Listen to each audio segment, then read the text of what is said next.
नमस्कार दोस्तों, आपका मेरे चैनल मिश्र माय वर्ल्ड में स्वागत है। आप सभी को दशहरे की बहुत बहुत शुभकामनाएं। मैंने दशहरे पर एक एक्टिविटी की है जिसे मैं आपके साथ शेयर करना चाहती हूँ।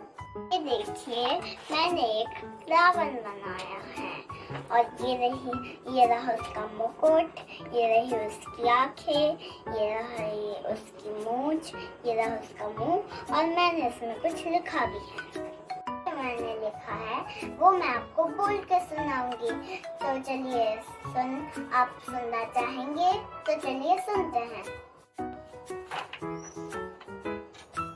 भले पटाखे रावण में, लगी भीड़ आंगन में, हल्ला गुल्ला धूम धड़ाका, मेला ठेला खूब जमा था।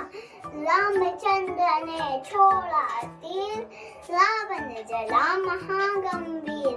बना दशहरे का त्योहार, सच की जीत दुष्ट की हार। आपको मेरा वीडियो पसंद आया हो तो इसे लाइक करिए, शेयर करिए और सब्सक्राइब करिए। फिर से आपको दशहरे की हार्दिक शुभकामनाएं।